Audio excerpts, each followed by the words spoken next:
ओम शांति। आज संडे को अव्यक्त बाप दादा की रिवाइज्ड मूली पढ़ने जा रहे हैं हम। और ये मूली की ओरिजिनल डेट है 4 फरवरी 2001। 4 फरवरी 2001 और आज है 11 अगस्त 2024। मूली का सार है: समय प्रमाण स्वराज्य अधिकारी बन, सर्व रूहानी साधन तीव्र गति से कार्य में लगाओ। समय प्रमाण स्वराज अधिकारी बन, सर्व रूहानी साधन तीव्र गति से कार्य में लगाओ। आत्मा को कौन कौन से रूहानी साधन बाबा ने दिए हैं? साधन का मतलब होता है मीन्स ऑफ कम्युनिकेशन, है ना। जो चीज एक से दूसरे को देने के लिए उपयोग की जाती है उसको साधन कहते हैं। तो फिजिकल वर्ल्ड में फिजिकल साधन तो होते हैं, हमारे जितने भी मीन्स ऑफ ट्रैवल है ना, वो सब। और अगर हम उसमें सूक्ष्म रूप की चीजें देखें तो तार, सैटेलाइट, मोबाइल के जो भी सूक्ष्म किरणें, ये सारी चीजें। लेकिन जब बात रूहों की हो जाती है, आत्मा की हो जाती है, तो आत्मिक साधन या रूहानी साधन का मतलब बदल जाता है। और रूहानी साधन का मतलब क्या होता है? जो भी आत्मा के पास अब मीन्स ऑफ कम्युनिकेशन है उसको कहते हैं रूहानी साधन। तो आत्मा के पास क्या क्या मीन्स ऑफ कम्युनिकेशन है? सबसे बड़ा है उसका मन। मन में चल रहे संकल्पों के द्वारा वो अपनी बात या अपने वाइब्रेशंस या अपने संकल्प दूसरों तक पहुंचा सकती है। और मन में मन के साथ क्या क्या चीजें ट्रांसफर हो सकती है, आत्मा के पास क्या क्या चीजें हैं जो ट्रांसफर कर सके, वो है उसके सभी गुण और शक्तियाँ। तो अभी बाबा, समय ऐसा आ गया है कि अब हम सबको अपनी स्वराज अधिकारी यानी अपनी मन बुद्धि संस्कार को मर्ज करके आत्मा की स्थिति में स्थित होकर जो भी आत्मा के द्वारा शक्तियां हैं, गुण है, उसको फैलाने में, फैलाकर तीव्र गति से कार्य में लगाना, माना सेवा में लगाना। ये अब अभ्यास की बहुत जरूरत है। तो आज बाप दादा विश्व के सर्व तरफ के अपने स्वराज्य अधिकारी बच्चों की राज्य सभा देख रहे हैं। बाबा तो पहले से ही कहता है कि तुम बच्चे स्वराज्य अधिकारी हो। देखो, बाबा ने कभी कहा क्या कि आप बन रहे हो? बाबा तो पहले से ही बच्चों को उनके कंप्लीट फॉर्म में देख रहा है, सर्व तरफ के अपने स्वराज्य अधिकारी बच्चों को। तो बाबा तो हमेशा हमें ना हमारे एब्सोल्यूट पूरे भरपूर स्वरूप में देखता है। हमें ऐसा लगता है पार्ट में कि हम अभी वैसा बन रहे हैं, तो क्यों ना बाबा की दृष्टि से अपनी दृष्टि को मैच करें, अपने आप को वैसा ही समझे, है ना। तभी तो कहेंगे बाबा की दृष्टि ली। तो बाबा की दृष्टि ले लेते हैं और अपने को स्वराज अधिकारी बच्चा या स्वराज अधिकारी आत्मा के रूप में ही देखते हैं, क्योंकि बाबा हमको इसी दृष्टि से अभी देख रहा है ना। तो बाबा कहते, हर एक स्वराज्य अधिकारी पवित्रता की लाइट के ताजधारी, अधिकार की स्मृति के तिलकधारी, अपने अपने भ्रकुटी के अकाल तक नशीन दिखाई दे रहे हैं। इस समय जितना स्वराज अधिकारी अनुभव करते हो, उतना ही भविष्य विश्व राज्य अधिकारी है ही है। तो बाबा से जब कभी कोई पूछता था ना कि बाबा भविष्य में हमारा क्या पद होगा, कौन सा अधिकार मिलेगा, तो बाबा सबको यही जवाब देता था कि जो तुम्हारा अभी स्वराज अधिकार है, यानी अभी आत्मा को जितना सेल्फ कॉन्शियसनेस की पहचान है, आत्माभिमानी स्टेज है जितनी ज्यादा, जितना वो मन बुद्धि से अपने को डिटैच कर पाती है, ड्रामा से खुद को डिटैच करके चल पाती है, उतना ही वो भविष्य में भी राज्य अधिकारी बनेगी, उतनी बड़ी राज्य अधिकारी बनेगी। तो हम सब अपनी अपनी प्रेजेंट की चेकिंग करके अपना भविष्य का पद समझ सकते हैं। तो बाबा कहते हैं कि मैं कौन, वह मेरा भविष्य क्या, वह अब के स्वराज्य की स्थिति द्वारा स्वयं ही देख सकते हो। तो मैं कौन में पहले तो ये समझना है कि हम हमेशा अपने को किस स्मृति से चलाते हैं ना। जैसे कल शाम को एक एग्जाम्पल दिया था कि कहीं कहीं पे ना जब हम साक्षी होने की प्रैक्टिस करते हैं तो मन ही मन को साक्षी होकर देखने लगता है, जबकि देखना आत्मा को होता है।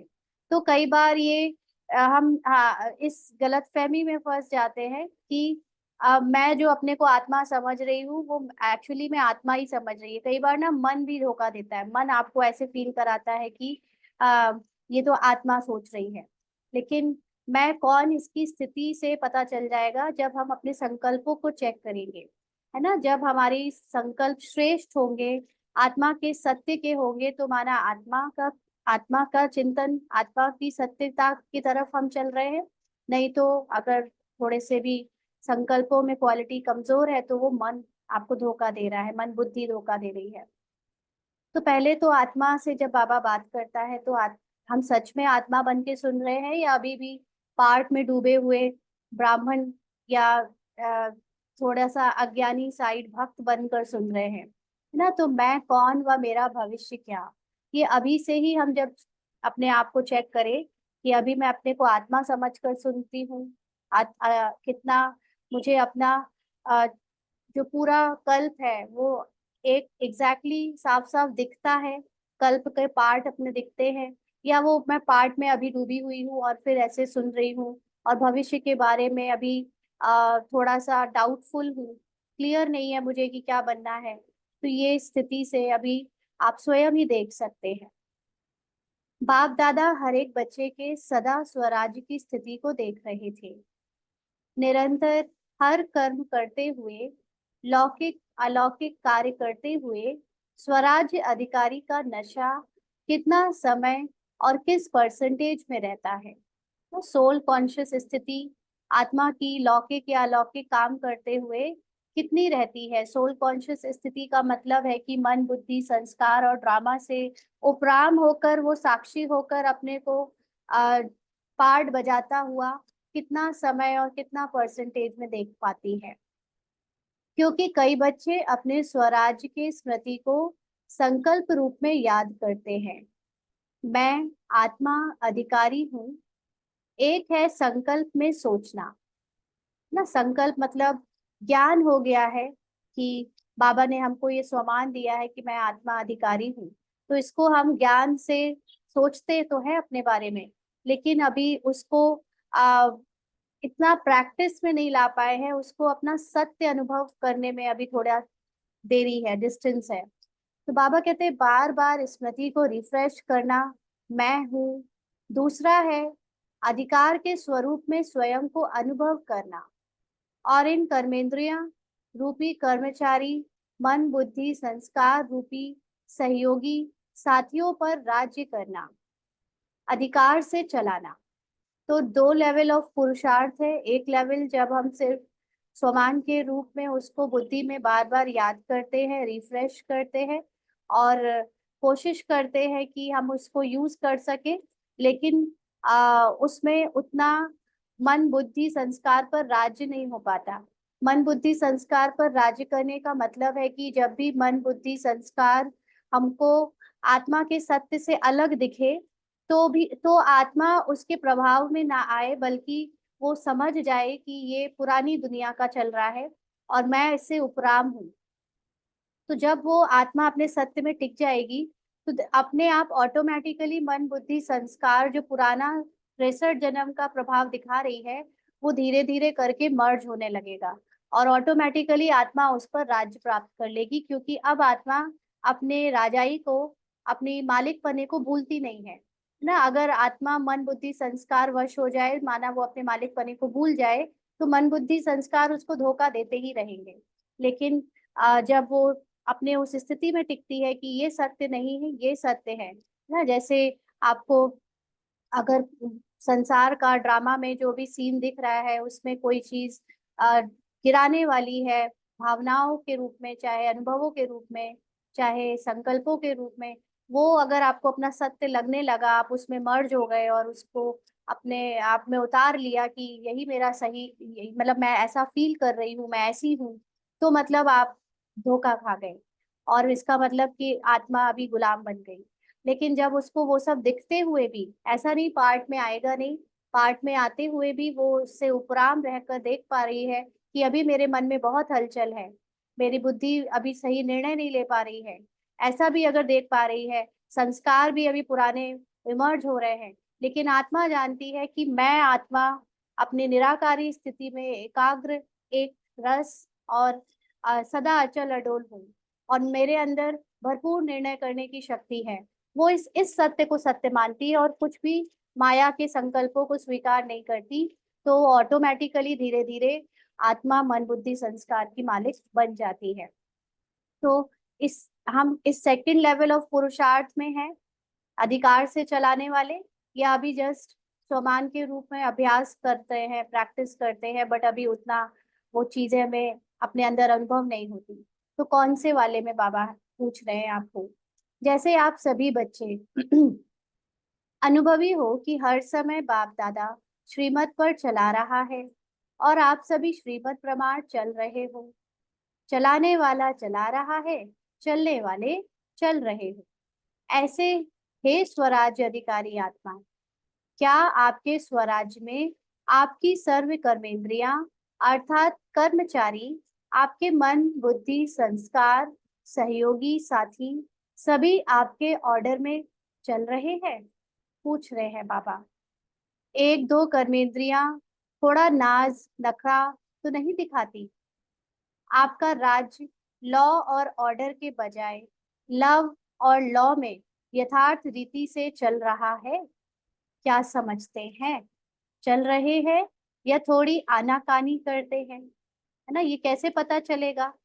अपनी चेकिंग हर सेकंड हर समय, क्योंकि आपके अंदर क्या चल रहा है वो तो आत्मा ही देख सकती है, कोई दूसरा नहीं बता सकता ना। मन बुद्धि संस्कार के लेवल पर क्या क्या भावनाएं हो रही हैं, क्या क्या सेंसेशंस आ रहे हैं, क्या क्या इमोशंस जाग रहे हैं। एक तो हो गया स्थूल रूप में ऊपर से जो व्यवहार है, वो दूसरे भी देख लेते हैं, वो बता सकते हैं आप सही गलत कैसे कर रहे हो, श्रीमत अनुसार या विपरीत कर रहे हो, और आप भी देख सकते हो। लेकिन इससे भी सूक्ष्म अंदर क्या चल रहा है वो तो खुद को ही चेक करना पड़ेगा, और यहीं पर ब्राह्मण्स में मात खा जाते हैं, यहीं पर जो है सबसे बड़ा अंतर आता है। ऊपर ऊपर से तो हम जिसको देखते हैं, कोई बहुत मीठा है, कोई बहुत कर्म व्यवहार में बहुत एप्रोप्रिएट है ना, तो हमें लगता है कि इनका पद बहुत अच्छा होने वाला है। लेकिन अंदर क्या चल रहा है ये तो वो खुद भी जानते हैं। जैसे बाबा कहते हैं ना, गुड़ जाने गुड़ की गोथरी जाने। कई बार ऊपर से हमको जो ठीक नहीं लग रहे होते हैं, वो अंदर से बाबा के ज्यादा प्रिय होते हैं, क्योंकि अंदर उनकी सच्चाई सफाई है। और कई बार इसी का उल्टा भी होता है ना। तो यहाँ पर बाबा पूछ रहा है कि आपके अंदर जो मन बुद्धि संस्कार, यही साधन है, रूहानी साधन हमारे, क्या इस लेवल पर ये कर्मचारियां आपकी सहयोगी साथी आपके ऑर्डर में चल रहे हैं? आपके ऑर्डर में मतलब अभी तो हम देखते हैं तमो प्रधान पार्ट भी चल रहा है, उसका माया भी फायदा उठाती है, तो बार बार मन में उल्टे संकल्प, बुद्धि भी कमजोर, संस्कार भी पुराने कमजोर निकल निकल के बार बार आते हैं पार्ट में, है ना। लेकिन आत्मा जानती है कि ये पार्ट जो है वो आ, जैसे भी चलना है वो चलेगा, पहले की स्क्रिप्ट लिखी लिखाई स्क्रिप्ट के अनुसार। उसका इंटरेस्ट ये ऊपर के पार्ट को बदलने में नहीं है, लेकिन वो अपने सत्य में टिकने में पूरी तरह लगी हुई है। हर वक्त उसका यही मेहनत है कि बस वो बार बार अपने सत्य पे स्थित हो जाए, दिखने वाले सीन में फ्लो में ना जाए। तो इसलिए बाबा पूछ रहे हैं कि अपने आप को चेक करते हो, लॉ एंड ऑर्डर के बजाय लव एंड लॉ में यथार्थ रीति से चल रहा है ना। तो क्या समझते हैं जब कहते ही हो मेरा हाथ मेरे संस्कार, मेरी बुद्धि मेरा मन, तो मेरे के ऊपर मैं का अधिकार है? आत्मा का अधिकार मैं यानी मेरी बुद्धि मेरे संस्कार पर कब हो सकेगा? जब वो पहले तो मेरी बुद्धि मेरे संस्कार और मेरे मन में जो आ रहा है उसको देखते हुए भी ना देखे, क्योंकि वो जो दिख रहा है वो माया का धोखा भी है ना, क्योंकि वो मेरा सत्य नहीं है।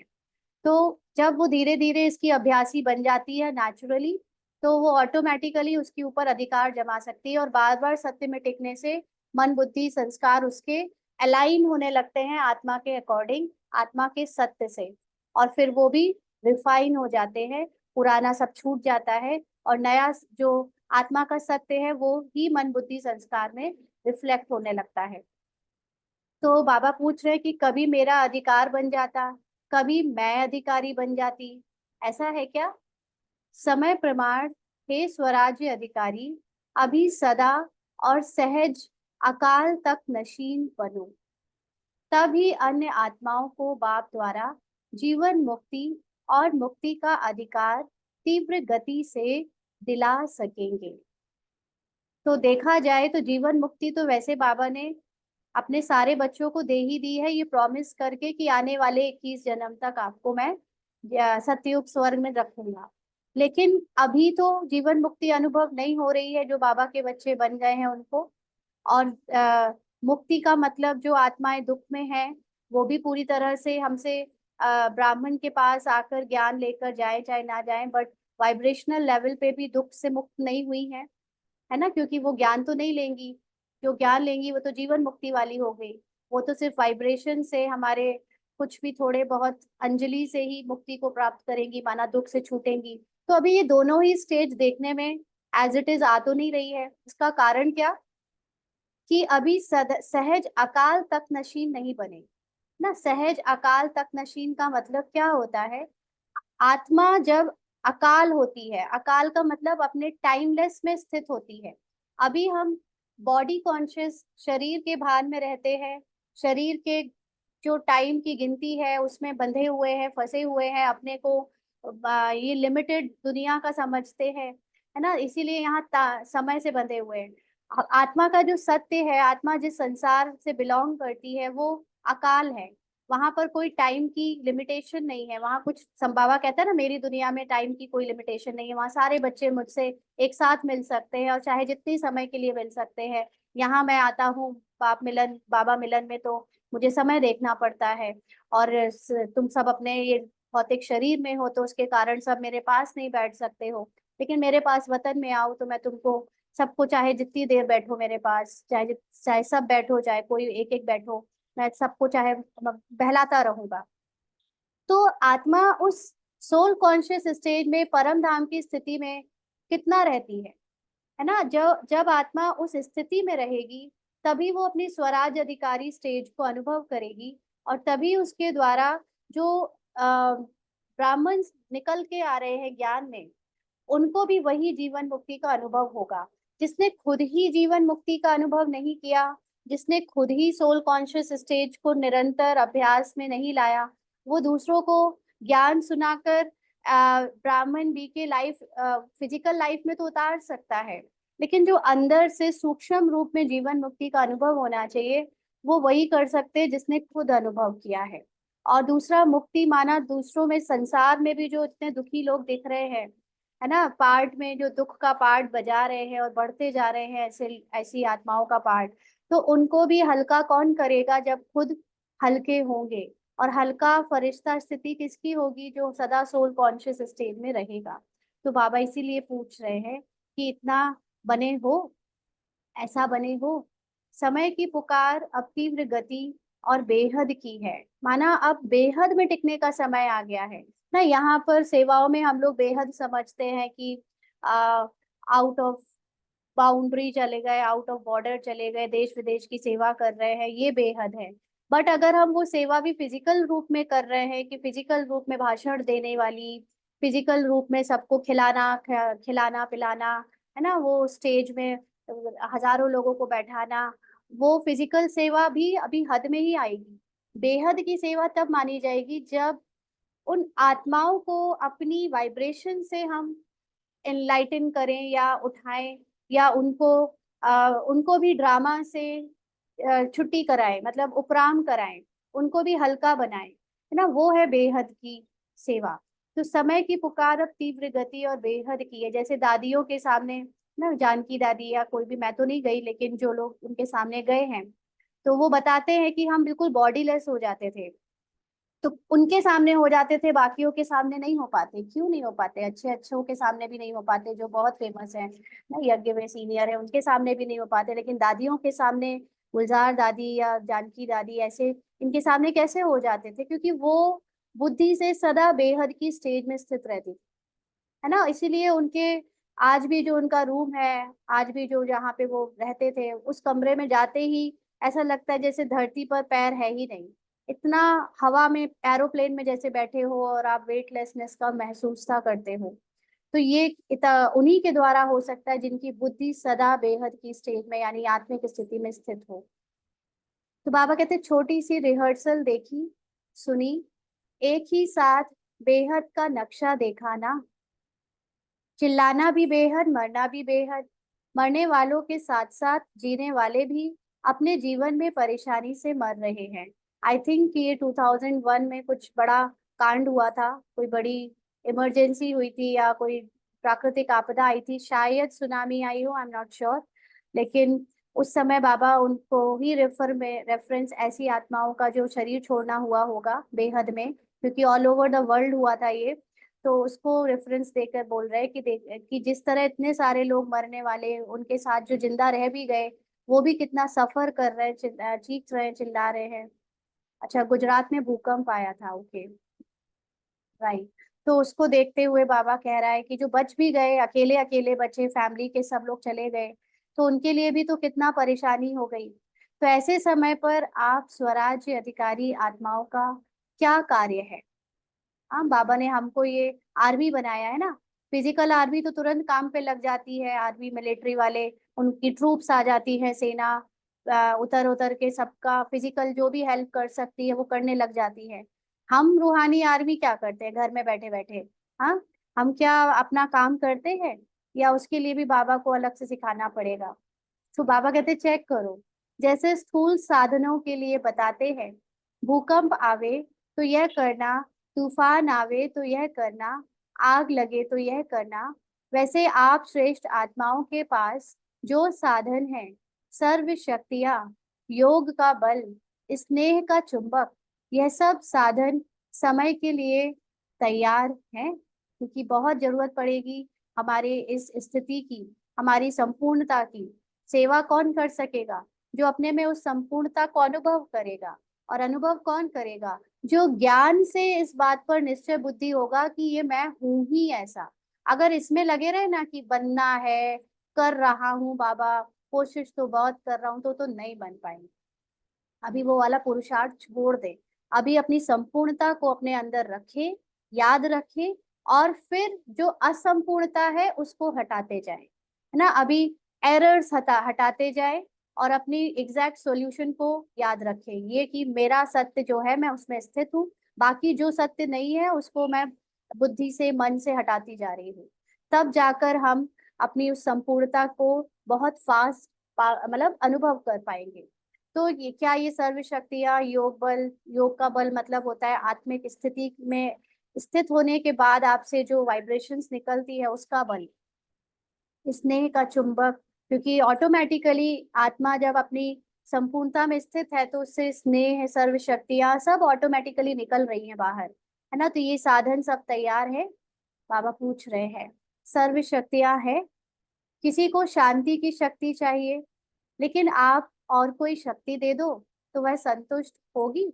हमारा भी बाबा से अक्सर ये क्वेश्चन होता था कि बाबा कैसे पता चले कि इसको क्या चाहिए।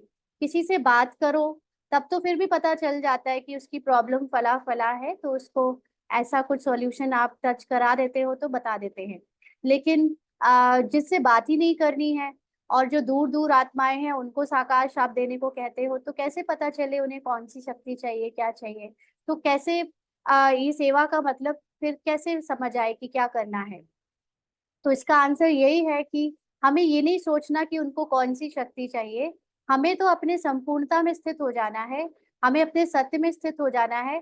फिर ऑटोमेटिकली हमारे से हर शक्ति, हर गुण निकलेगा, और जिसको जो जिस आत्मा को जो चाहिए वो उसको अपने आप मिलता रहेगा। हमें ये भी नहीं पता चलेगा कि हमसे कौन ले रहा है, और उनको भी पता नहीं चलेगा कि उनको किससे मिल रहा है। तो ये है बेहद की सेवा। अभी तो हम गिनती गिन लेते हैं कि आज सामने 2000 लोग बैठे हैं, है ना, इतनों की सेवा करी। तब तो हमें गिनती ही नहीं होगी कि हम किसकी सेवा कर रहे हैं, यानी कर्तापन का भाव भी नहीं होगा कि हमने किसी को गुण और शक्ति दी, तब कहेंगे अकर्ता।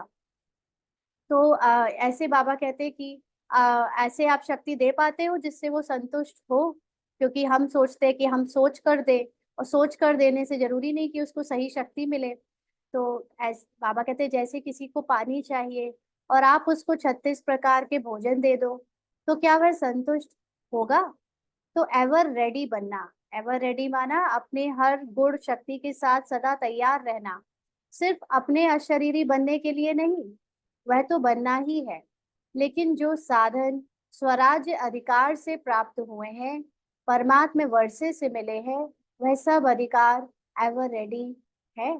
तो स्वराज्य अधिकार की स्टेज तभी बन सकती है जब हम मन बुद्धि संस्कार से भी उपराम हो जाएं, क्योंकि जब तक ये पाठ चलना है तब तक मन बहुत सारे संकल्पों के तूफान देता रहेगा, व्यर्थ भी देगा। बुद्धि भी विचित्र अजीब अजीब चित्र सामने लाकर दिखाएगी, पुराने नए, इमेजिनेशन विजुअलाइजेशन सब आएगा। और संस्कार भी जो हम एक तो जानते हैं और कई ऐसे हैं जो नहीं जानते, इस जन्म के तो जानते हैं, 63 पिछले जन्मों के तो जानते ही नहीं, तो वो भी आएंगे। लेकिन आत्मा ये मन बुद्धि संस्कार को सामने बादल के रूप में देखते हुए भी अपनी सत्य पर स्थित हो पाए, है ना। जैसे एग्जाम्पल दिया था एक बार कि आसमान है पूरा, आसमान हो गई आत्मा, और ये जो जो ये काले वाइट बादल निकल रहे हैं मन बुद्धि संकल्प में, ये हो गए आते जाते बादल। लेकिन इन बादलों को देखते हुए भी आत्मा बार बार अपने आकाश के स्वरूप में यानी अपने इस अचल अडोल स्थिति में स्थित रहे, और वो अपनी सर्व शक्तियों के साथ अपने सत्य में स्थित रहे, इसको कहेंगे एवर रेडी। तो बाबा पूछ रहे हैं कि आपको साधन मिले हुए हैं उसके साथ आप एवर रेडी हो? साधन तो सत्य में स्थित करके ही आप यूज कर सकते हो, ऐसे तो नहीं जैसे समाचारों में सुनते हो कि जो मशीनरी इस समय चाहिए वह फौरन से आने के बाद कार्य में लगाया गया, है ना। कई बार ऐसे होता है, बहुत सारी चीजें जब यहाँ घटित हो जाती है तो उसके लिए बड़ी बड़ी मशीनरी चाहिए, तो वो विदेश से ही मंगवाई जाती है, तो उतनी देर इंतजार करना पड़ता है। तो ऐसे तो नहीं, हमको भी सोचना पड़ता है, पहले हम अपने अंदर जमा कर लें फिर हम यूज करेंगे। तो साधन एवर रेडी नहीं रहे ना, तो सर्व साधन समय पर कार्य में नहीं लगा सके, कितना नुकसान हो गया ना। हम ये सोचते रह गए कि हमारे अंदर है ही नहीं। क्यों सोचते रह गए? क्योंकि ये संकल्प ही मन दे रहा है कि है ही नहीं, है ना। ये संकल्प कमजोर संकल्प हुआ ना, ये सोचना कि मेरे अंदर है ही नहीं। अब ये संकल्प आत्मा तो कर ही नहीं सकती, आत्मा तो भरपूर है।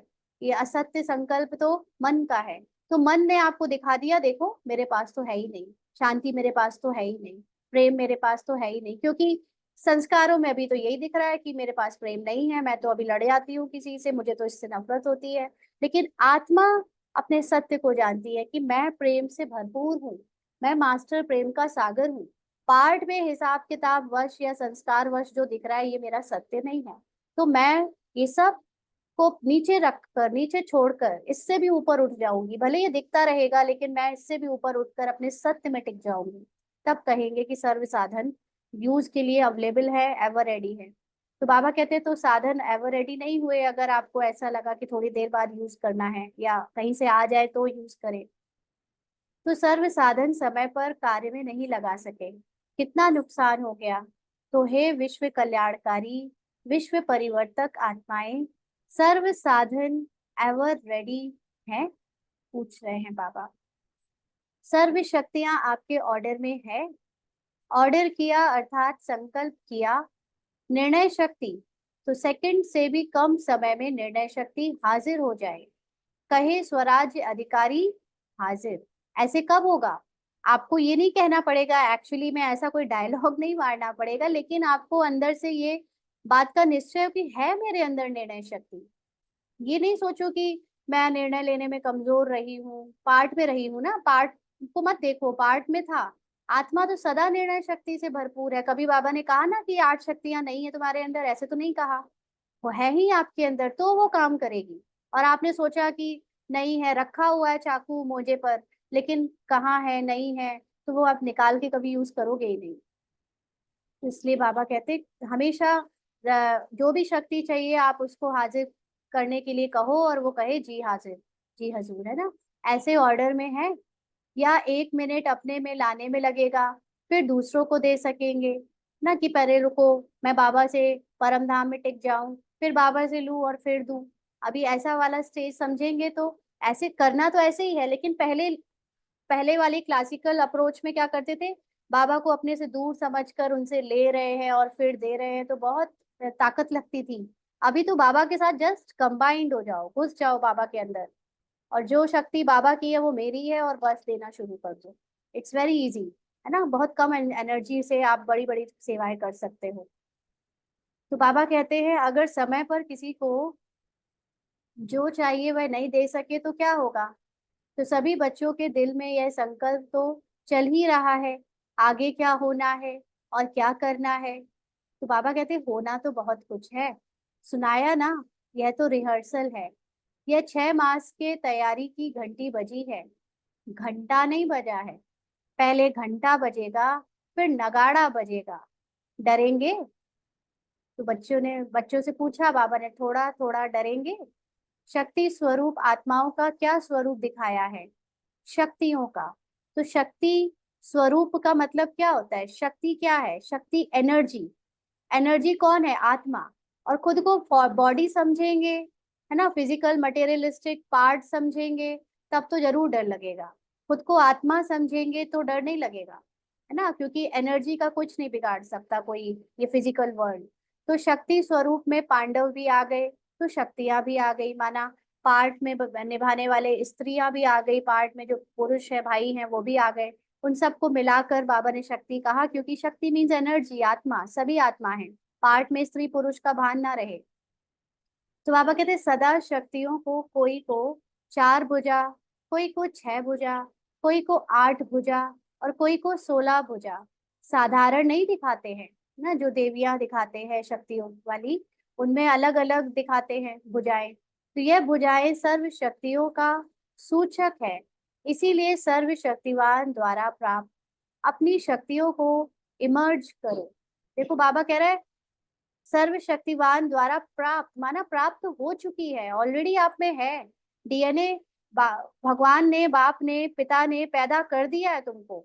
अब तुम ऑलरेडी, तुम्हारे पास सब कुछ उसका वर्षा है, तुम सिर्फ उसको अपना समझो, तो अपना यूज तो करो, उसको अपने में इमर्ज करो। इसके लिए यह नहीं सोचो कि समय आने पर इमर्ज हो जाएगी, लेकिन सारे दिन में, है ना, कि बस जब जरूरत पड़ेगी तभी यूज करेंगे।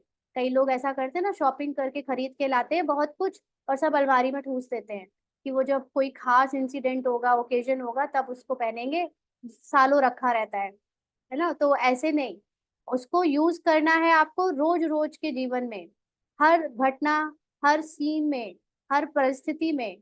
तब जाकर आपको याद रहेगा कि मेरे पास इतना कुछ है ना। कोई ज्वेलरी आप खरीद के 10 साल के लिए रख दो, याद रहेगी कि आपके पास है।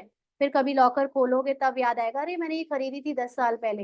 रोज रोज पहनोगे उसे, पहनोगे उतारोगे, तब तो याद रहेगी कि मेरे पास है। तो ऐसे ही बाबा कहते कि लेकिन सारे दिन में स्वयं प्रति भिन्न भिन्न शक्तियां यूज करके देखो। तो छोटे छोटे इंसिडेंट्स में यूज करके देखो। सबसे पहला अभ्यास, स्वराज्य अधिकारी सारे दिन में कहाँ तक कार्य में लगता है ना। पहला अभ्यास क्या करना है कि मैं आत्मा अपनी सत्य में स्थित होकर कहाँ तक कार्य में, हर कार्य को करते समय ये याद दिलाती हूँ कि काम मैं आत्मा शरीर से करा रही हूँ ना, ये शरीर मैं नहीं हूँ। मेरा मेरा शरीर भी नहीं है अब तो ये बाबा का शरीर है ना। बाबा ने क्या कहा, शरीर भी मुझे दे दो। तो ये, लेकिन इससे काम निमित्त बनकर कराने का जो काम दिया है वो असाइन बाबा ने मुझे किया है, ट्रस्टी बनकर तुम इस शरीर को अब चलाओ। तो इतना मुझे कितना याद रहता है कि मैं आत्मा बनकर चलाती हूँ।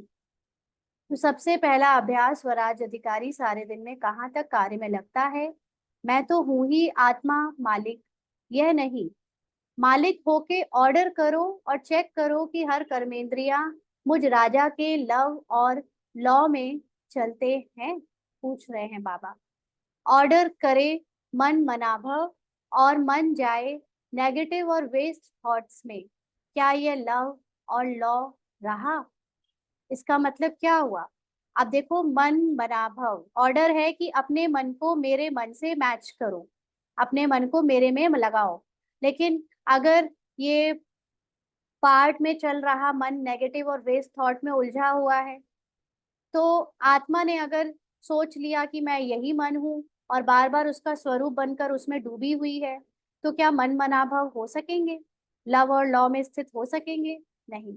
तो लॉफुली आत्मा जब ये जान जा गई है कि ये जो मन में चल रहे थॉट्स हैं ये पार्ट के अनुसार आने जाते हैं, इनको मैं नहीं रोक सकती अगर, तो एटलीस्ट मैं इनसे भी उपराम हो जाऊं, है ना, इसको भी चलने दो जो चल रहा है, मैं बाबा में स्थित हो जाऊं। तब आत्मा और बाबा जब कंबाइंड हो जाते हैं तो ऑटोमेटिकली अब मन में आप ध्यान ही नहीं दे रहे हो, मन के थॉट्स पे आप ध्यान ही नहीं दे रहे हो, तो कब तक चलेंगे? अब ऑटोमेटिकली स्टॉप हो जाएंगे, है ना। कोई भी चीज साइंटिफिकली ये लॉ भी है, जैसे हम अभी बात करते हैं कि नया साइंस कहता है कि कोई भी चीज आपके सामने तभी हलचल दिखाती है जब आप उसको देखते हो, है ना। तो आप अगर अपने मन पर ज्यादा ध्यान दिए जा रहे हो तो वो आपको और भी अपने अकॉर्डिंग नचाए जा रहा है। आप उससे ध्यान हटा दो, मन से भी अपना ध्यान हटा दो और अपनी आत्मा की स्थिति में स्थित हो जाओ, बाबा में स्थित हो जाओ, है ना। तो ऑटोमेटिकली वो थॉट्स, वो नेगेटिविटी, वेस्ट वेस्ट सब स्टॉप हो जाएगा। तो ऐसे नहीं स्टॉप कर सकते हम कि कहें स्टॉप तो मतलब चले ही ना, चलते रहेंगे, वो रुकेंगे नहीं, मन का काम ही है सोचना, और पाठ अनुसार चलते रहेंगे। लेकिन यही तो माया है कि हम चलते हुए मन के थॉट्स को रोकने की कोशिश करते हैं और फिर थक जाते हैं। उन्हें नहीं रोकना है, उन्हें चलने दो, आप स्थिति में स्थित हो जाओ, आप उससे, yes, where attention goes energy flows and that thing goes, correct. तो यही होता है कि हम उस पे जिस भी चीज में ध्यान दे रहे हैं, हाय दर्द हो रहा है, दर्द हो रहा है, दर्द हो रहा है, दर्द पे इतना ध्यान दे रहे हैं, आप देखोगे कि कई बार हमें छोटी चोट पे पहले ध्यान ज्यादा होता है, फिर जब उससे बड़ी चोट लग जाती है तो छोटी चोट से ध्यान खत्म हो जाता है, वो ठीक भी हो जाती है। तो इसी तरह सारा खेल ही ध्यान का है, सारा खेल अटेंशन का है। इसलिए बाबा कहते हैं मन मना भव, अपने मन को मेरे पे अटेंशन करो, है ना, अटेंटिव हो जाओ और मुझ में जो अपने ध्यान को सारा एकाग्र कर लो। तो ऑर्डर करें, मधुरता स्वरूप बनना है और समस्या अनुसार, परिस्थिति अनुसार, क्रोध का महारूप नहीं लेकिन सूक्ष्म रूप में भी आवेश व चिड़चिड़ापन आ रहा है, क्या यह ऑर्डर है? ऑर्डर में हुआ? तो अब देखो, ये ऐसा हो है नहीं कि चिड़चिड़ापन आएगा नहीं, आवेश आएगा नहीं सूक्ष्म रूप में, या क्रोध का महारूप, दोनों ही चीजें अगर पार्ट में अभी हैं तो आएंगी। लेकिन मैं आत्मा इस मन के दिखावे से, या जो दिख रहा है मुझे, उसको मैं अपना मानती नहीं हूँ, उससे उपराम हो जाऊं, तब मैं ऑर्डर में कहूंगी कि ठीक है, तुझे जो करना है ना मन, तू कर ले, क्योंकि तू पार्ट से बंधा हुआ है अभी। लेकिन मैं आत्मा तो जान गई हूँ मैं कौन हूँ, इसलिए मैं तेरे को अभी यही छोड़कर उपराम हो गई ना। तो वो फिर ऑर्डर में अपने आप चलने लगेगा। अब आपने उसको पानी देना बंद कर दिया, उस चिड़चिड़ेपन को, उस जो सूक्ष्म रूप में जो भी विकार आ जाते हैं कभी कभी, क्रोध के रूप, महारूप में भी, उन सब को पानी देना ही बंद कर दिया। आप देखना क्रोधी को भी, क्योंकि हम सब ने भी वो पार्ट बजाया होगा, किसी किसी ने नहीं बजाया तो अलग बात, कि जब कोई देख रहा होता है तब ज्यादा क्रोध आता है, अकेले में होते हैं तो चाहे क्रोध ना आए, है ना, कोई देखने लगता है तो फिर क्रोध भी अलग अलग तरह से एक्सप्रेस होता है। तो ये सब चीजें ऑब्जर्वर के होने से होती है ना, ऑब्जर्वर ही, आत्मा ही उसको देखते हुए से ध्यान अलग कर दे तो सब विलीन होने लगता है, खत्म होने लगता है। तो बाबा कहते हैं ऑर्डर करें, हमें निर्माण बनना है और वायुमंडल अनुसार सोचो, कहाँ तक दबकर चलेंगे, कुछ तो दिखाना चाहिए ना। निर्माणता है आत्मा का सत्य, लेकिन पार्ट में जो बहुत परिस्थिति ऐसी आ रही है कि मन दिखा रहा है, कह रहा है कि कब तक दबकर चलोगे, कुछ तो थोड़ा सा तो जवाब दो, थोड़ा तो दिखाओ, है ना। तो ये ऐसे ऐसे आपसे नेगेटिव बातें कर रहा है मन, तो क्या मुझे ही दबना है, मुझे ही मरना है, मुझे ही बदलना है? क्या यह लव और ऑर्डर है? क्योंकि आत्मा का सत्य है उसका लव एंड ऑर्डर, लेकिन अभी इसके विपरीत मन हमको ऐसे ऐसी कमेंट्री दे रहा है। तो इसीलिए विश्व के ऊपर चिल्लाने वाली दुखी आत्माओं के ऊपर रहम करने के लिए पहले अपने ऊपर रहम करो। इसीलिए बाबा ने एक अव्यक्त मूल्यों में कहा हुआ है कि सबसे पहले तो अपने संकल्पों को सहन करने की शक्ति इमर्ज करो, क्योंकि ये जब संकल्प आते हैं ना तो हम उनके वश हो जाते हैं और उस अपने ही संकल्पों से इतना थक जाते हैं, हार जाते हैं, जो भी नेगेटिव संकल्प और वेस्ट संकल्प आते हैं।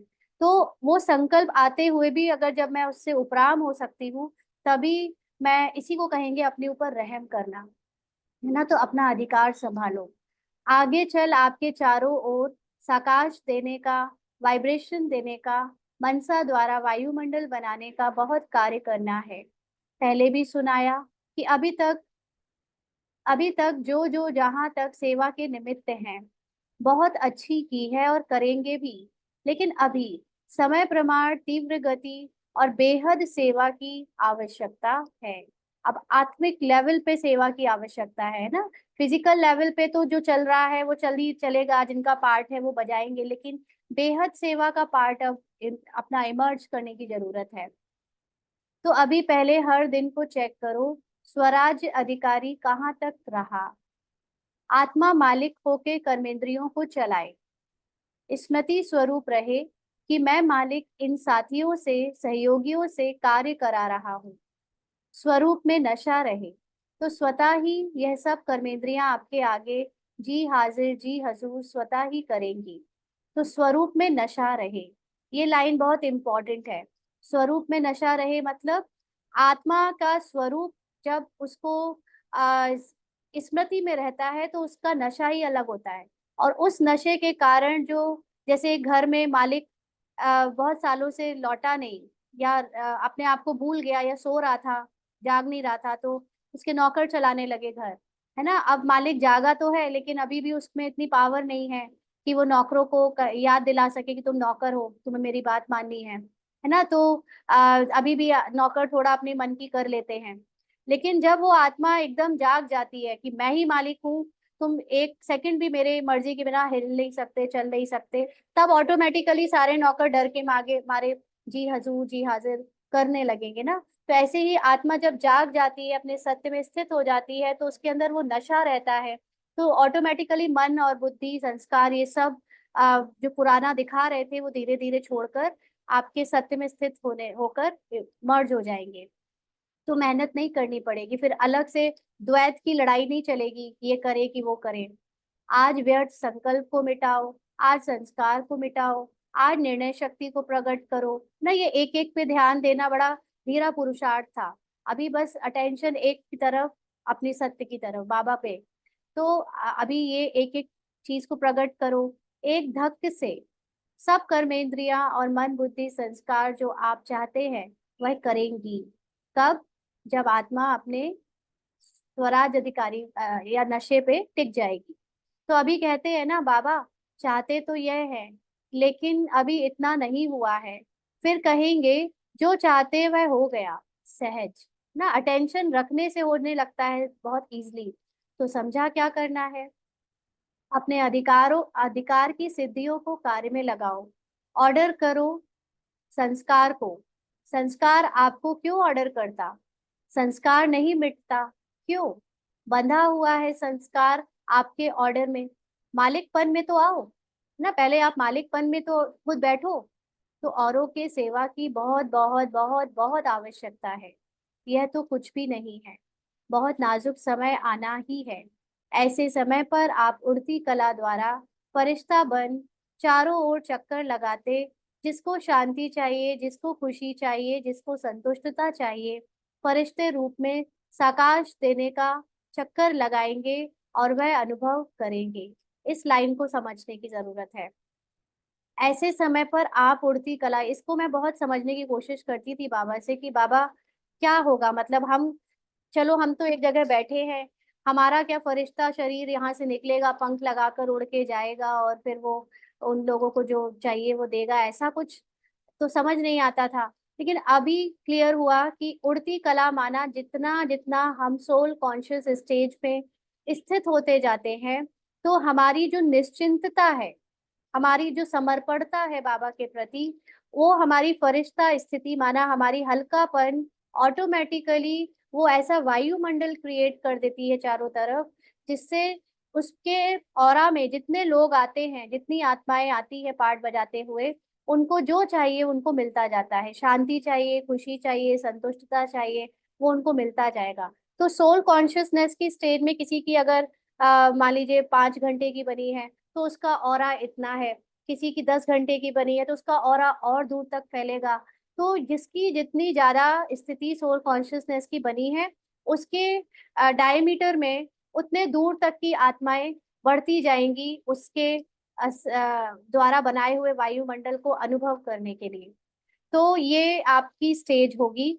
जैसे जैसे इसको कहते हैं कि चारों ओर आप चक्कर लगाएंगे, मतलब ऐसे नहीं कि उड़ के पंख लेकर चल दिए और चक्कर लगा रहे, मतलब आपका ऑरा फैलता जाएगा।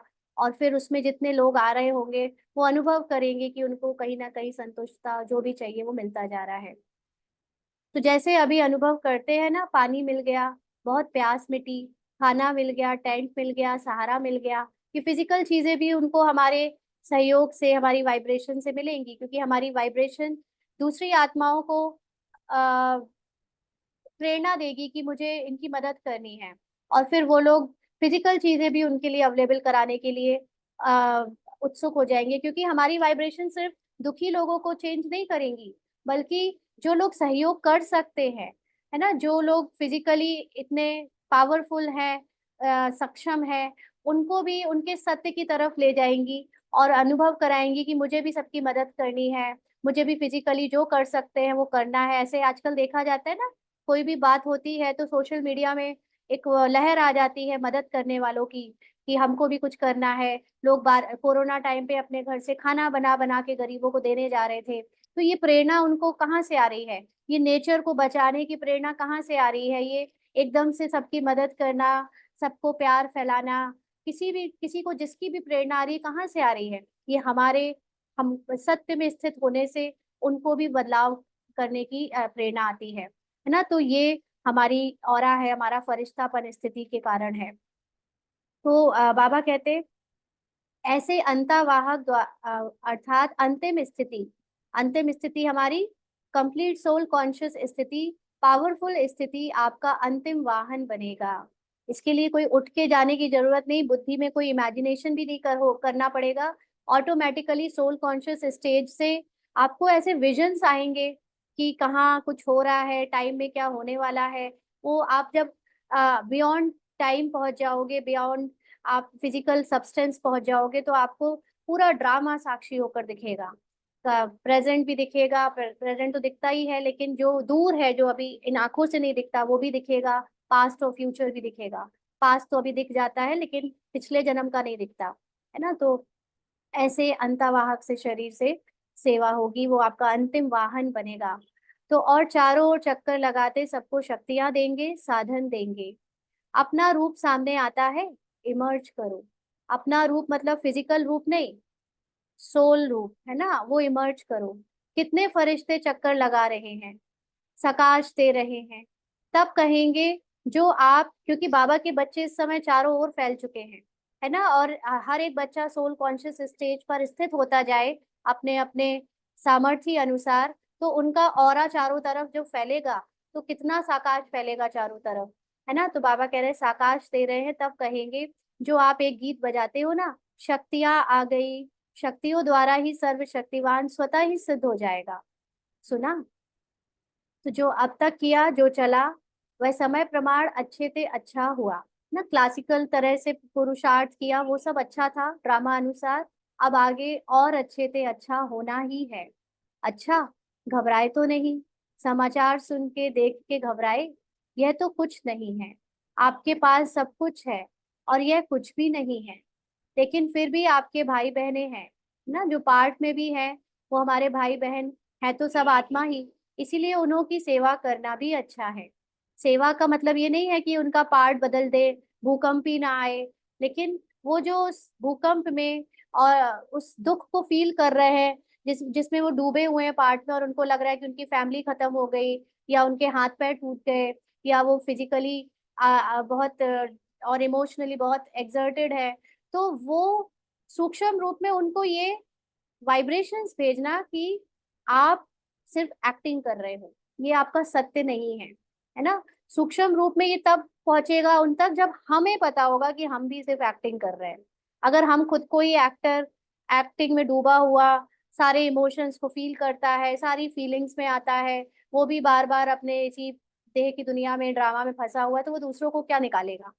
जो खुद निकले होंगे वो दूसरों को निकाल पाएंगे। तो ये सूक्ष्म लेवल तक उन तक पहुंचना चाहिए, इसकी सेवा करना है। अभी राज्य अधिकार अकाल तख्त में बैठे रहो। अकाल तख्त मतलब ये नहीं कि फिजिकली यहाँ बैठे हो, लेकिन बियॉन्ड टाइम, बियॉन्ड उस स्टेज में बैठो जो कि संसार से, फिजिकल वर्ल्ड से उपराम है। नीचे ऊपर नहीं आओ। फिर देखो गवर्नमेंट को भी साक्षात्कार होगा, यही है यही है यही है। तख्त से उतरो नहीं ना, फिजिकल सेंस में वापस ड्रामा में घुस जाते हैं, फिर उसी के बंधन में बंध जाते हैं। उसको बदलो नहीं बार बार, अधिकार छोड़ो नहीं, अधिकार हर समय चलाओ, स्व पर, दूसरों पर नहीं। ना यहाँ पर फिजिकली मन कहता है दूसरों को बदलो, और आत्मा कहती है मुझे सिर्फ अपने सत्य पर टिकना है, मुझे और किसी से कोई मतलब नहीं, तो दूसरे पर नहीं चलाना। अच्छा, चलो अभी 1 मिनट के लिए सभी अशरीरी हो जाए और कुछ देर अपनी स्थिति से मन मना भाव हो जाए।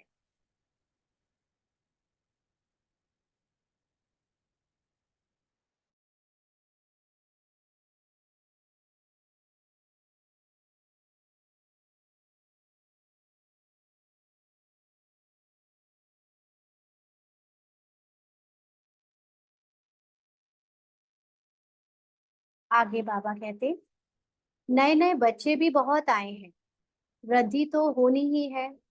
जो इस कल्प में इस बारी पहले बारी आए हैं वह हाथ उठाओ। अच्छा किया, हिम्मत रख के पहुंच गए तो पहुंच गए ना। जो बैठ गए वे बैठ गए, और हुआ कुछ भी नहीं।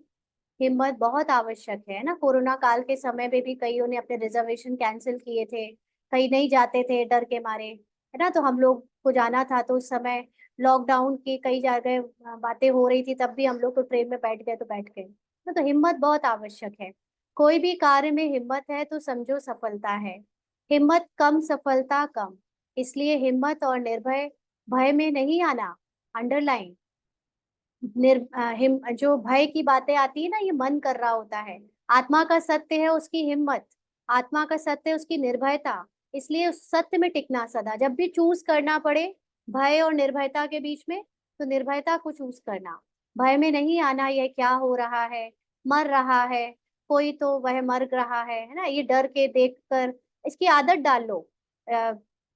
इसने तो पार्ट में बहुत पहले इसको डर लगता था डेड बॉडी से, फिर इसने जानबूझकर मरे हुए लोगों को देखना शुरू कर दिया, और उस जगह जाना शुरू कर दिया जहां पर ऐसे गमी हो रही है, ताकि इसको डर खत्म हो जाए ना। जिन चीजों से डर लगता है उसका सामना करो, तो ऑटोमेट और स्वमान के साथ जाओ। ऐसे भी नहीं कि चल दिए तो डर के मारे बेहोश हो गए, फिर ना स्वमान के साथ जाओ। मैं मास्टर सर्वशक्तिवान हूँ, मैं कौन हूँ, मैं आत्मा हूँ, है ना। ये सब चीजें तो सिर्फ बाहरी रूप से हो रही हैं, और वो भी एक्टिंग में हो रही हैं।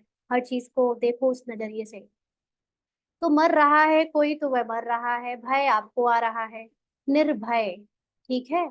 उसको शांति का सहयोग दो, उस आत्मा को रहमदिल की भावना से सहयोग दो, भय में नहीं आओ ना। आप सोचो स्टेज में जैसे कोई मरने की एक्टिंग करता है तो क्या होता है, वो बस लेट जाता है, अंदर से तो वो जिंदा है। ऐसी आत्मा भी शरीर से दिख रही है कि उसको शरीर छोड़ दिया उसने, लेकिन आत्मा तो अभी भी है, आत्मा तो अभी भी उड़ रही है ना। तो इसलिए इस स्थिति से उसको भी शांति भेजो कि तुम तो हो, क्योंकि वो जब शरीर छोड़ रही होती है तो वो भी देह भान के कारण डर में होती है कि हाय मैं मर रही हूँ, मैं मर रही हूँ, है ना। तो उसका वो भय समाप्त करने के लिए आपको अपनी शांति की स्थिति में स्थित होना जरूरी है, तब वो शांति उस तक पहुंचेगी।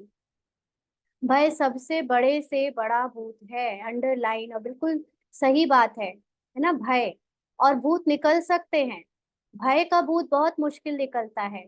किसी भी बात का भय, सिर्फ मरने वालों का भय नहीं, कोई कई बातों का भय है ना। किसी को बीमारी होने का ही भय है, किसी को अपने के खो जाने का भय है, ऐसे अनेक भय हैं। तो जो अनेक प्रकार के भय हैं, अपनी कमजोरी के कारण भी भय होता है ना। कई बार हमें जैसे किसी से बात करने में ही डर लगता है, उसी का भय है। वो सामने आ जाए तो अंदर बिल्कुल दिल ऐसे धड़कने लगता है जैसे बाहर आ जाएगा, तो ये सब भी भय है। तो उन सब में निर्भय बनने का जो सहज साधन है वह है सदा साफ दिल, सच्ची दिल, अंडरलाइन। कैसे सच्चा साफ दिल सच्ची दिल में भय नहीं आएगा? बाबा ये नहीं कह रहा भय आएगा नहीं, भय जैसे ही आए तो बिल्कुल आत्मा अपने सच्चे दिल से भय को साक्षी होकर जान जाए, बाबा मन में बहुत भय चल रहा है, बाबा ये आप ले लो।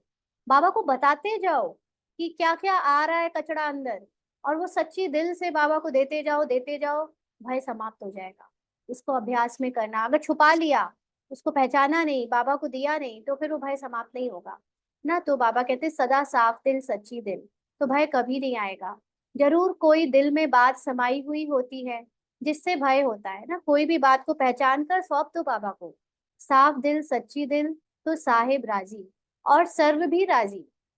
कई बार हमें लगता है ना बाबा वो बात बहुत शर्मनाक है इसलिए हम आपको बता नहीं सकते, तो हम चुपचाप भय को सहते रहते हैं। अरे कैसी भी बात है, बाबा के सामने क्या छुपाना, बाबा को तो पता ही है कि हम लोग रावण राज्य से आए हैं, है ना। तो सब बता दो बाबा को कि किस बात से डर लग रहा है मुझे। अच्छा, नए नए आने वाले बच्चों को नई जीवन में परमात्म भाग्य को प्राप्त करने की मुबारक हो। अच्छा, फॉरेन पे भी बहुत आए हैं, फॉरेन ग्रुप हाथ उठाओ। करीब 700 आए हैं, भले पधारे, वेलकम। महाराष्ट्र आंध्र प्रदेश की सेवा है, महाराष्ट्र वाले हाथ उठाओ। 4000 आए हैं, तो 4000 को 4 पदम बार मुबारक हो। अच्छा किया। हर ग्रुप की अपनी अपनी सेवा की शोभा है, क्योंकि सेवा के पहले तो परिवार के सामने नजदीक आने का गोल्डन चांस मिलता है। चांस मिलता है ना, नहीं तो कौन पूछेगा महाराष्ट्र है या आंध्रा है। लेकिन विशेष सेवा का चांस लेने से परिवार के दादियों के दादाओं के सामने आते हैं, और खुशी भी होती है। क्यों खुशी होती है? कारण देखो, सेंटर पर सेवा करते हो कितनों की, चलो ज्यादा से ज्यादा 50 100, और यहाँ जब सेवा करते हो तो हजारों की सेवा करते हो। और हजारों की सेवा के रिटर्न में जो सबकी दुआएं मिलती है ना, बहुत अच्छी सेवा की, बहुत अच्छी सेवा की, यह दुआएं निकलती हैं। तो वह दुआएं एक तो वर्तमान समय में खुशी दिलाती है, और दूसरा जमा भी होती है। तो जमा क्या होती है? ये दुआएं जमा होती हैं आपको सोल कॉन्शियस स्टेज में टिकने के लिए, है ना। तो डबल फायदा है। इसीलिए जिन्होंने सेवा की तो सेवा का मेवा खुशी भी मिली और जमा का खाता भी जमा हुआ। डबल फायदा हो गया ना, है ना। जैसे इसको समझ सकते हैं हम कि सोल कॉन्शियस स्टेज में टिकने के लिए एक टिकट की जरूरत होती है, उसमें आपके कुछ गिनती के जो ये बाबा बोल रहा है क्या, दुआएं, उसको इतनी दुआएं मिनिमम चाहिए, तब आप उस स्टेज में जा सकते हो। जैसे फर्स्ट एसी में जाने के लिए आपका मिनिमम किराया इतना चाहिए, है ना। ऐसे ही सोल कॉन्शियस स्टेज में आप टिक सको उसके लिए मिनिमम इतनी दुआएं चाहिए। तो ये दुआएं जमा करने से आपको वो सोल कॉन्शियस स्टेज जल्दी मिल जाएगा, ऐसा हम समझ सकते हैं। इसलिए बाबा हमेशा फिजिकल रूप में भी दुआएं कमाने की बात करता है ना। तो डबल फायदा है। इसलिए जिन्होंने सेवा की तो सेवा का मेवा खुशी भी मिली ना। अभी अभी एक मूवी आई थी कल की, तो उसमें ऐसे ही था कि वो उनको उस संभाला के अंदर जाना था, मतलब वो दुनिया जहाँ पर सब कुछ है उसके अंदर जाने के लिए मिनिमम एक खर्चा देना पड़ता था। तो ऐसे ही यहाँ पर आपके पास मिनिमम इतना स्टॉक दुआओं का जमा हो, तब आप उस सोल कॉन्शियस स्टेज को अनुभव कर पाओगे, है ना। एक होता है ज्ञान से जानना कि सोल कॉन्शियसनेस है या होता क्या है, लेकिन एक होता है उसको अनुभव कर पाना। तो उसके लिए आपको इतनी कम से कम जमा का खाता चाहिए। तो डबल फायदा है। इसलिए जिन्होंने सेवा की तो सेवा का मेवा खुशी भी मिली और जमा का खाता भी जमा हुआ। डबल फायदा हो गया ना। अभी मेजॉरिटी सब जोन अच्छा सीख भी गए हैं, अभ्यास हो गया है। अच्छा किया, मुबारक है। 100 कुमारियों का समर्पण है। अच्छा, 100 कुमारियां उठो, बाबा ने कहा सभी देखो, जहां भी टीवी है वहां दिखाओ। अच्छा है। वैसे तो समर्पण तो है ही, लेकिन समर्पण का पक्का स्टैंप लगाना लगना है ना। एक हो गया फिजिकली, हमने अपने आप को सेंटर में रख लिया, कपड़े वगैरह लाइफ स्टाइल चेंज कर ली, लेकिन सच्चा समर्पण का पक्का स्टैंप लगना है ना। सच्चा समर्पण कब होता है? जब मन बुद्धि संस्कार भी कुछ भी अपना ना लगे, ड्रामा अपना ना लगे। ड्रामा को भी बाबा को सौंप कर मैं सिर्फ अपनी आत्मिक स्थिति में स्थित होकर ड्रामा अनुसार जो भी चल रहा है उसको साक्षी होकर देखूं, और सब कुछ बाबा पर छोड़ दूं, फिर किसी बात की कोई चिंता नहीं। तब वो सच्चा समर्पण का स्टैंप कहलाता है। तो ये ऑलमाइटी गवर्नमेंट का स्टैंप मिट नहीं सकेगा। पक्का है ना? पक्का पक्का बाबा पूछ रहे हैं। जो समझते हैं बहुत बहुत बहुत पक्का है, वह ऐसे हाथ हिलाओ। बहुत पक्का। महाराष्ट्र है, कोई महानता तो दिखाएंगे ना। बहुत अच्छा, बाप दादा के तरफ से बहुत बहुत अरब खरब बार मुबारक हो, बधाई हो। अच्छा, अभी 1 सेकंड में फरिश्ता बन विशेष, जहाँ यह अर्थक्वेक हुई है उन चारों तरफ फरिश्ता बन उड़ती कला द्वारा शांति शक्ति और संतुष्टता की साकाश फैला के आओ। तो आओ मतलब अपनी स्थिति में स्थित हो जाओ और अपने वाइब्रेशन से फैलाओ। चक्कर लगाकर आओ 1 सेकंड में। सबके सब चक्कर लगा के आओ। अच्छा, ड्रिल कराई बाबा ने। चारों ओर के देश और विदेश के फरिश्ते रूप में विराजमान स्व अधिकारी बच्चों को सदा लव और लॉ में अपने सहयोगी सूक्ष्म व स्थूल सहयोगी साथियों को चलाने वाले सदा बाप दादा द्वारा प्राप्त रूहानी साधनों को एवर रेडी बनाने वाले मैं आत्मा राजा बन राज्य अधिकार का अनुभव करने वाले सदा उड़ती कला द्वारा फरिश्ते रूप से चारों ओर साकाश देने वाले शक्ति स्वरूप आत्माओं को सदा साफ दिल सच्ची दिल द्वारा निर्भय निराकारी स्थिति में अनुभव करने वाले विश्व कल्याणकारी विश्व कल्याणी विश्व परिवर्तक आत्माओं को बाप दादा का याद प्यार और नमस्ते। इतनी सुंदर समरी कोई लिख सकता है? पूरा सार बाबा ने ये 6 लाइनों में 8 7 लाइनों में समराइज कर दिया। हम लोग इंग्लिश में बच्चों को समरी लिखना सिखाते हैं तो भी कितनी बड़ी हो जाती है ना। चलिए, तो हम रूहानी बच्चों की रूहानी बाप दादा को याद प्यार, गुड मॉर्निंग और नमस्ते बाबा, शुक्रिया, थैंक यू बाबा। ये मुरली सुनकर ही तो लगता है ये कोई लिख ही नहीं सकता, तभी तो भगवान सिद्ध होता है अपनी मुरलियों से, दादियों से। बाबा ने कहा आप सबको खुशी हो रही है ना, हमारी निमित्त दादियाँ दादे सामने आए हैं, तो खुशी है ना कि आप भी आने चाहते हैं। और ही सामने अच्छा है, सामने वालों को ज्यादा देखते हैं ना। जब जिसको लगता है हम फिजिकल सेंस में बाबा के सामने आए, उनको सामने बैठने की होड़ होती है। जो अपनी अव्यक्त स्थिति में स्थित है उसको तो किसी भी कोने में बैठाल दो, वो तब भी बाबा से जुड़ा हुआ है। यहाँ तो ऐसा करना पड़ेगा, और सामने वालों को तो बार बार देख रहे हैं, है ना। तो बाबा ने फिर कहा अच्छा जगदीश भाई से सभी ठीक हैं, सबसे अच्छी बात है अपने को शरीर सहित बाप के हवाले कर लिया। वैसे तो बाप को अपना सब दे दिया है ना, कि देना है। आप लोगों ने निमित्त आत्माओं ने तो दिया है, तब आपको साकार रूप में फॉलो कर रहे हैं। साकार रूप में महारथियों को देख सबको शक्ति मिलती है। तो यह सारा ग्रुप क्या है, पूछ रहे हैं बाबा। शक्ति का स्रोत है ना। दादी जानकी कह रही हैं चलाने वाला बहुत रहमबाज है। तो बाबा कहते सॉरी रमजबाज है। रमजबाज नहीं होता तो इतनी वृद्धि कैसे होती? रमजबाज क्या होता है मुझे नहीं पता। बाप कहते चलने वाले भी बाप से ज्यादा चतुर सुजान हैं। अच्छा, सभी सदा एक शब्द दिल से गाते रहते, मेरा बाबा। यह गीत गाना सबको आता है ना, मेरा बाबा। यह गीत गाना आता है, सहज है ना। मेरा कहा और अपना बना लिया। अच्छा, टैक्टिकल चतुर, ओके। रमजबाज माने चतुर, तभी बाबा ने आगे चतुर सुजान बोला है। बाप कहते हैं बच्चे बाप से भी होशियार हैं। क्यों? भगवान को बांध लिया है।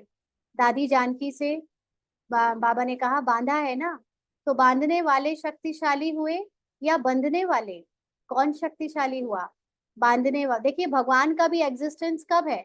जब उसको देखने वाले भक्त हैं, जब उसको देखने वाले बच्चे हैं। अगर बच्चे ना होते तो भगवान का भी एग्जिस्टेंस नहीं है ना। According to rule, according to law, जिस चीज को आप देखते हो वही जीवित हो जाती है, जिस चीज को नहीं देखते वो जीवित नहीं है। तो भगवान को देखा तब तो भगवान जीवित हुआ। इसलिए बाबा कहता है कि बंधने वाले शक्तिशाली है या बांधने वाले? तो बांधने वाले ने सिर्फ तरीका आपको सुना दिया कि ऐसे बांधो तो बंध जाऊंगा। अच्छा, ओम शांति। आज का वरदान है स्वयं को निमित्त समझ व्यर्थ संकल्प व व्यर्थ वृत्ति से मुक्त रहने वाले विश्व कल्याणकारी भाव। स्वयं को निमित्त समझ व्यर्थ संकल्प व व्यर्थ वृत्ति से मुक्त रहने वाले विश्व कल्याणकारी भाव। मैं विश्व कल्याण के कार्य अर्थ निमित्त हूँ। इस जिम्मेवारी की स्मृति में रहो तो कभी भी किसी के प्रति व अपने प्रति व्यर्थ संकल्प व व्यर्थ वृत्ति नहीं हो सकती। ना दूसरों के प्रति व्यर्थ संकल्प आना, वो ऐसा क्यों कर रहा है, वो ऐसा क्यों कर रहा है, और अपने प्रति कि पता नहीं मैं सही कर रहा हूँ, कर पाऊंगा कि नहीं, गलत तो नहीं कर रहा हूँ। ऐसे व्यर्थ वृत्ति अपने प्रति भी आती है ना।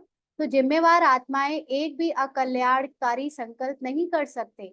अगर हमने ये स्वमान अपने लिए रखा हुआ है और इसको जीते हैं हम कि मैं विश्व कल्याणकारी आत्मा हूँ, इसको अपने अंदर श्वासोश्वास अनुभव में लाते हैं, तो आपके द्वारा कुछ भी जो कराया जाएगा उसमें केवल आपको निमित्त बनाया जाएगा, बाकी कराने वाला बाबा ही है। इसीलिए कभी भी ये व्यर्थ संकल्प या व्यर्थ वृत्ति नहीं आए कि ये मैं सही कर रहा हूँ या गलत कर रहा हूँ, है ना। और ऐसे ही दूसरों के पार्ट को भी देखते कि अगर वो अपने को विश्व कल्याणकारी समझता है तो वो भी जो कर रहा है उसको भी केवल निमित्त बनाया गया है, कराने वाला बाबा है। तो हम क्वेश्चन रेज नहीं करेंगे कि वो गलत कर रहा है या वो डिससर्विस कर रहा है, नहीं, है ना। ये अपने अंदर हमेशा क्लियर रखना है।